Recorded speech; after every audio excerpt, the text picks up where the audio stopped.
Take two at the Rhododendron Garden. The flowers should be far more in bloom at this time of the year. We're about 6-8 weeks later than the last trip, so we'll look forward to the changes and we'll see it all with fresh eyes. Like, subscribe and comment. We have the nursery at the start of the walk and shop in there and where you get your ticket for the garden.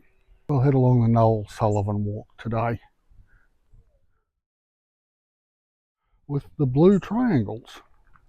It's been sunny so far until I get out of the car, and we have had a lot of rain in the last week. Some ever popular tree ferns, Algonduan and remnants. First Rhodos, the vibrant red varieties, your standard sort of backyard Rhodo, quite attractive. A little blue marker this way. Quite a view as you come out from behind the Rhodos. Fairly high up here on the side of the valley. As you can see there, she drops away fairly quick. All the way across the valley. These are some plants that were bred by Hilary O'Rourke. Large white flowers, and you can see, I hope, the bumblebees floating around. It is still early spring.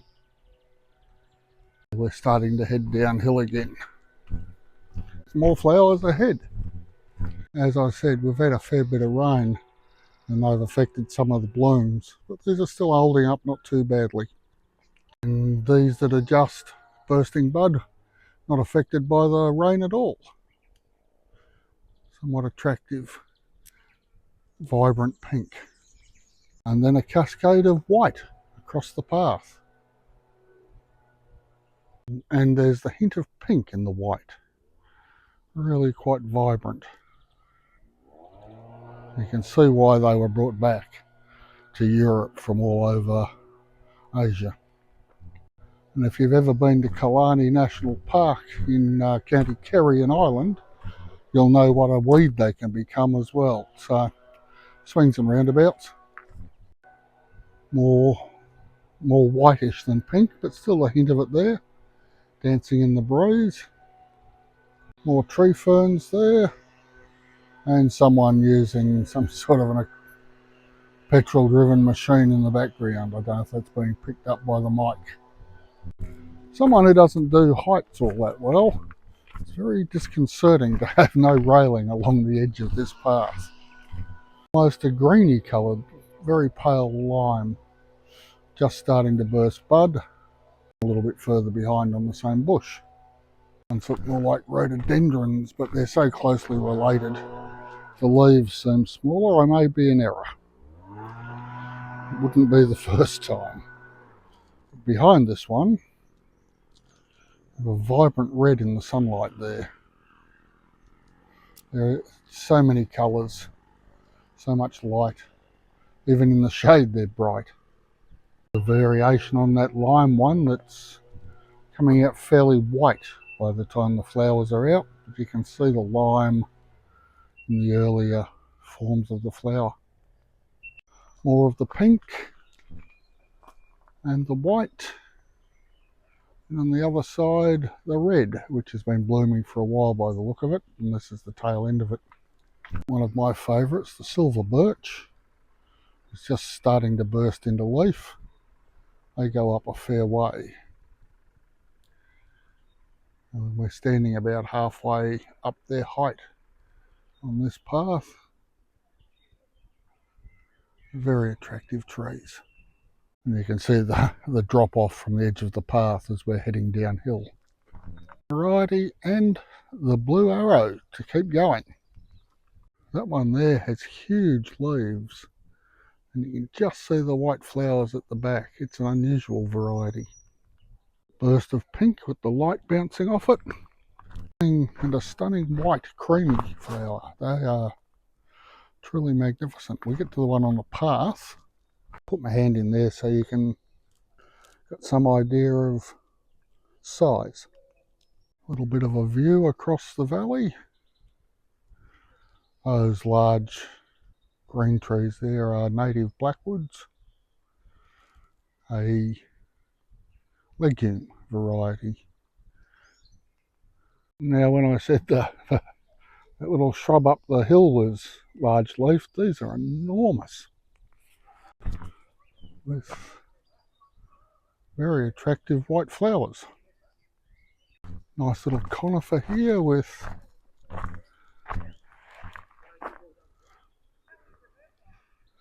I guess that's the start of their cones. And that's the tiny little pine cones those things turn into. More slope-hugging rhododendrons down there. Now I know there are YouTubers that always seem to find construction when they're out walking. I always seem to find someone with a chainsaw or a whippersnapper or a bloody lawnmower. But we each have our own interruptions. Now here's something at the other extreme. Tiny little flowers and tiny little leaves. These ones are getting very close to bud burst. Another fine example of multiple tiny flowers. Notice that all of the rhododendrons put out multiple flowers together. The size varies a little bit, but these are just stunning. Mass of them.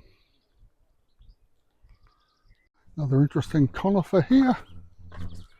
This time with the proto cones pointing up. And that's the bark of that tree we just saw the cones of. Very interesting patterns. What have we here? Tiny little yellow flowers. Quite vibrant in the light. Now, as I say, it is mid-spring or early spring, mid-October. And so we are constantly on the lookout for snakes. But we do have our compression bandage with us now. So we can apply our own first aid if we need to. The arrow is pointing down, but there's this path leading up. So we might just do a quick detour, which leads to a service road. So we won't bother with that. We go back down the little pathway.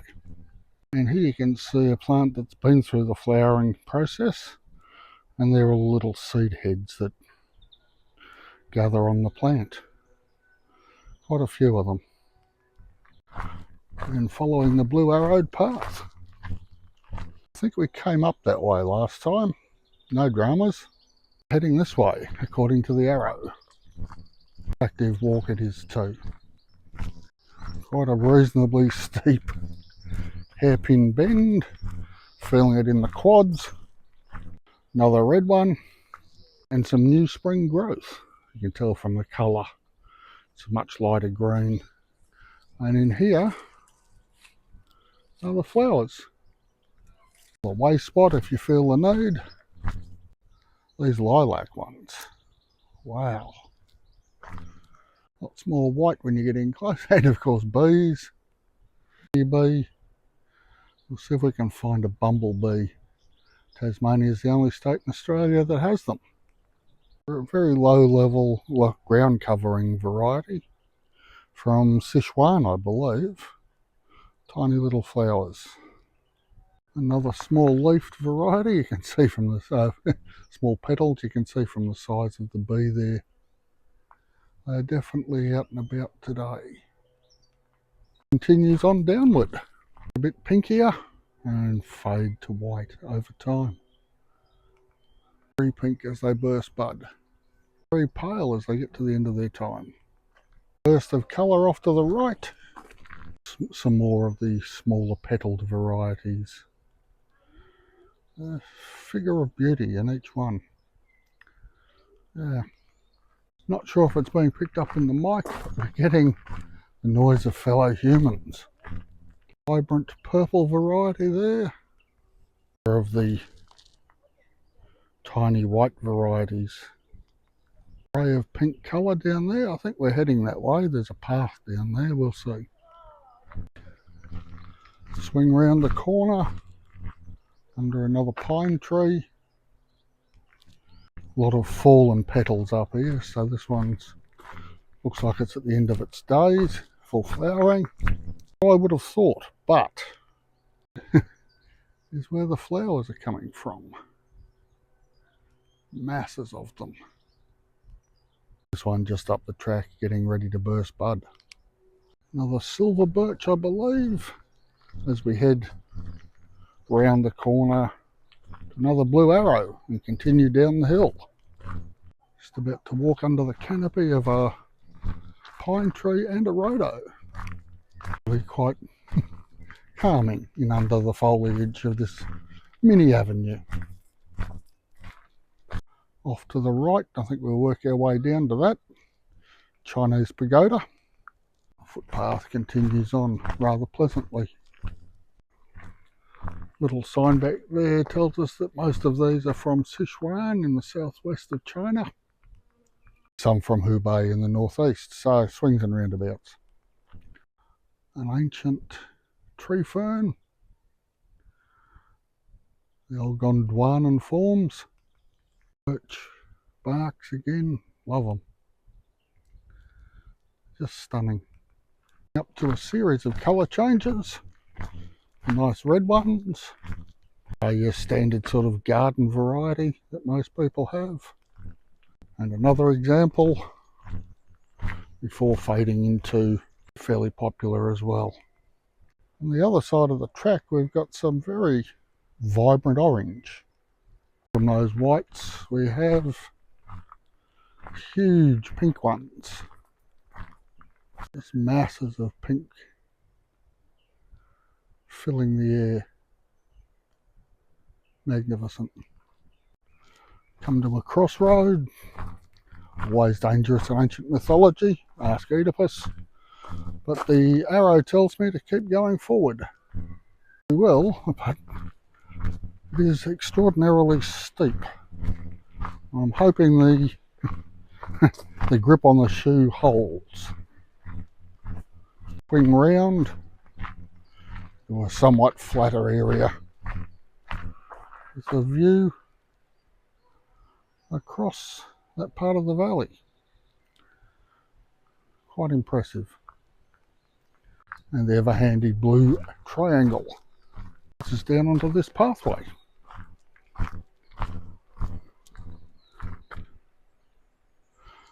And to continue that way as well. This looks like a place for turning vehicles around. If you're coming down to do maintenance. The blue arrows. We're now entering the Japanese area. From the architecture here. Directed into the architecture. In we go.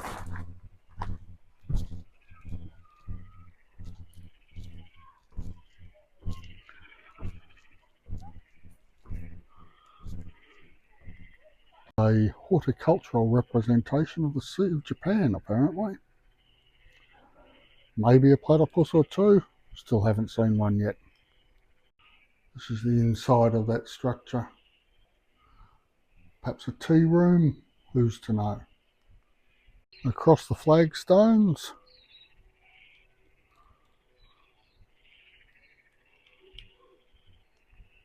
The stones. There's another view across the Sea of Japan to another structure with those humans I could hear. Continue on this path, I suspect it takes us round to that other structure. Japanese maple starting to burst into leaf. Japanese maple, one of the green varieties.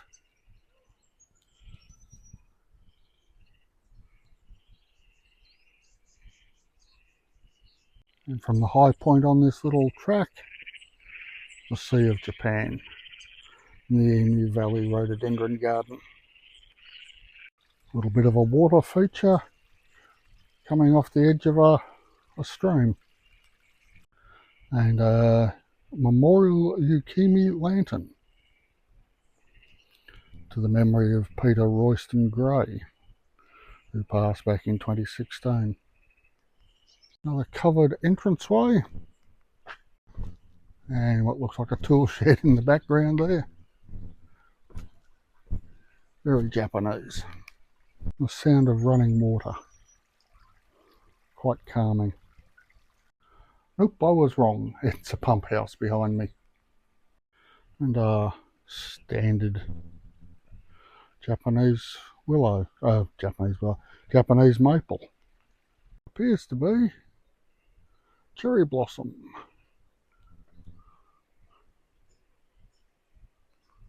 A bit of a change for the feet. Going onto the soft grass. Oh, really quite gentle. Making a virtue of the running water, highlighting the sound by projecting it out over lips. A rather more bold version of the cherry blossom. I've worked hard to make it feel Japanese, with the conifer to the left and the whatever grass that is in the front. It's just very, very pleasant. And the cherry blossoms hanging down from above. A nice place. Quite a nice little spot here, as you can see from behind me. It's in that definite Japanese form. It's a nice spot to stop for a drink. And before we hit the road again, give you a bit of a pan around.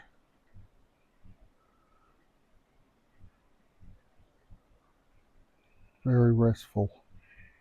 So the breeze is picking up as the cloud cover comes in. You can see from the sky up there, we have more rain on its way, I suspect. The great drawback of those steep hills coming down is once we head this way, we're heading on the reverse direction back up the hill. So it's farewell to the cherry blossoms and off we go. Flowers here, closely related to Rhodos, first cousins I guess. Cool, these might have been in flower last time we were here. I'll link that video at the end.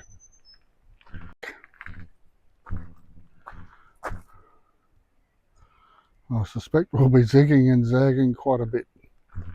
More of what I'm assuming are azaleas. Very tiny leaf, very tiny flowers. Japanese. Now, here we are with some Rhodos. They're larger, well, mid-sized white flowers. Thing is, from about late winter through to early summer, there will be something in bloom. All those deciduous trees across there, China and Japan areas, I suspect autumn is going to be magnificent, so we will be back then. So yet again we get a choice, but we're following the blue triangles today, so I'll give Taiwan a miss. There's a phrase from geopolitics. Towards the reflecting pool bridge. There's our handy markers again. And you can see the chicken wire on the bridge slats for the frosty mornings. Reflecting pool. Toolbox. I suspect there's probably a pump in that. Water course there. All the way down across the reflecting pool. Out the bottom. Across to the bridge. Up the other side. And down to the Sea of Japan with those magnificent white Rhodos down there. I don't even know if that is a Rhodo. I doubt it somehow. If you know what that tree is, drop a comment and let us know. Variation on the pine cone motif. The Japanese. I did pass by going the other way in the last video. Link, as I say, at the end. A wall of colour. I don't know if you can pick him up in there, but there's a little native quail. Scared the clackers out of me. I thought it was a snake moving. There's another view of that wall of colour. And a close-up of the individual flowerets. This is variety Rhododendron Stenopetalum.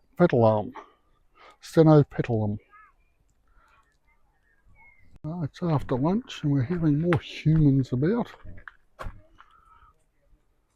Which is good to have them out and about in the the wilds of nature. Garden feature. We'll have a look from the seat. Sort of wisteria, I believe, but looking really impressive wrapped around that post. From the wisteria covered gazebo, gazebo, gazebo, however your local pronunciation is, you can see the clouds starting to build up. Forward we go. Blue arrow, what's known as the wisteria car park. Points us that way, we'll just walk behind it for a minute. Things doing their thing. One a little more fruity. And with a little grow bin there for seedlings. With the natives, that's a fairly impressive bottle brush view of the whole thing. That's how they start out. In full bloom, that's it after bloom. By way of a surprise, we go uphill and we have a blue arrow taking us to the left. This way. Divergent tracks here to a pond. I suspect we're going around to a structure on the pond. That particular structure there. Some quirky yet vibrant yellow flowers. The sun's peeked out and given them a burst of light. More junior conifers with their junior scum cones. And there it is in reflection. Let's head that way. We could have come up through Taiwan, but we'd have missed the reflecting pool. Ever onward. This area is where your North American rhododendrons are planted. Lucky little yellow ones. Very different red one. Still bursting bud. They are very different than North American ones from the Asian. A couple of resident ducks. They look like juveniles to me. Up of those yellowy orangey ones. Fascinating. And I suspect closely related to the silver birch is the yellow birch. The blue is pointing us to the more level path in the gazebo structure. Still a bit early for a lot of these, or possibly too late. Wander into the gazebo and have a look at the architecture of the roof. Impressive. Over the water feature. Not sure if you're picking up the waterfall noise in the background, but we'll be heading around that way. Going in there underneath that greenery. Walk our way around the edge of the pond. Zoom in on this little water feature. A little bit closer. Known as red hot pokers. They're considered a weed in some parts of this wide brown land. Quite impressive though, especially when they're massed. Super onward and upwards.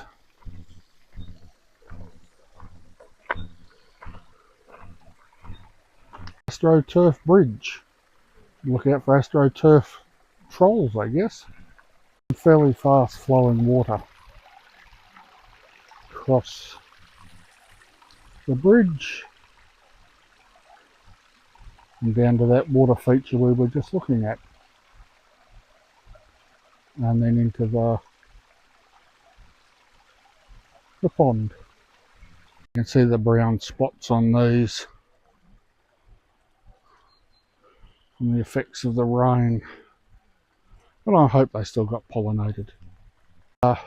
Set of 3 or 4 switchbacks to get us up onto the main road, which looks incredibly steep, being directed to the flatter part. So it turns out those little boxes are for platypus monitoring. Well done. Let's see if we can spot one. Grebe. Well, I've got all the data here. So hopefully they are about and we might get to see one. Got your solar panels there. running the pump, and I suspect the platypus monitoring equipment. Quite an impressive wall of rhododendron colour, interspersed with the old tree ferns and a couple of deciduous trees. Really quite relaxing. A little bit warm here in the sun. It does seem to face northish, northwest.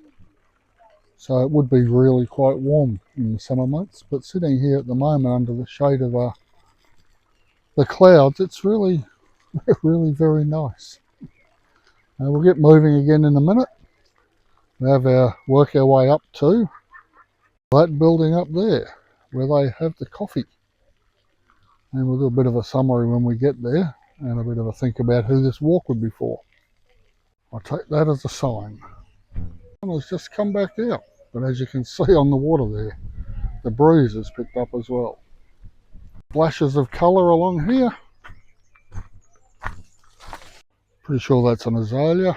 Tiny little leaves, bigger flowers, and that standard sort of pale cherry red. Delightful cherry blossoms in all stages of opening. So, cherry blossom coloured azalea maybe, oversized if it is, or rhododendron. They're all in the same family, so happy days.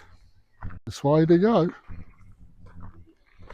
Gently climbing again. Through here along this path is just full of colour, all kinds of colour. Most of the bees have gone. There's a bumblebee still hanging around, but that's normally a sign that there's rain on its way. Tint of purple as these age, a bit more when they're younger. Next to these stunningly yellow, almost need sunglasses yellow flowers. There's another one of the same variety, really quite stunning. Lime greeny on this particular tree before they burst out into the more yellowy colours. And there you have the bumblebee. Another one. In fact, they appear to be the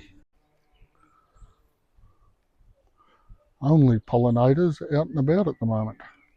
Platypus propaganda. I still don't see one, but that's not unusual. They are quite furtive. It does feel like some of these slopes that get you to the top of Mount Olympus. Another chook wire covered bridge. This one definitely looks like it should have trolls under it.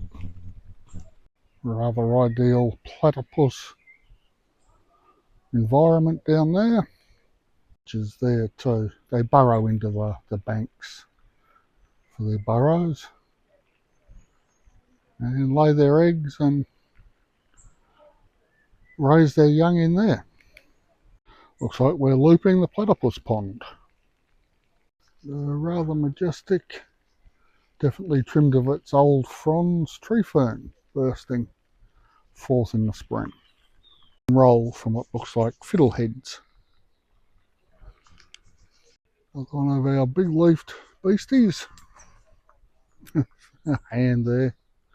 I'm 6'2", everything's in proportion, so the hand's fairly long. Rather nice low hanging cluster of rhododendron flowers. Here's some more of those strangely twisted yellow ones that I believe are from North America. White daffodils, why not? Very impressive beasts. Another bumblebee in there, doing its job. Across the platypus lake, Lake Grebe, to the bridge up there at the end. Bursting through into another wall of colour. We've done a circumnavigation of the pond, even if they call it a lake. Aha, and up we go. Narrow little walkway here, surrounded by the plants. Very pleasant. And starting to get a little bit steeper, but not unpleasant.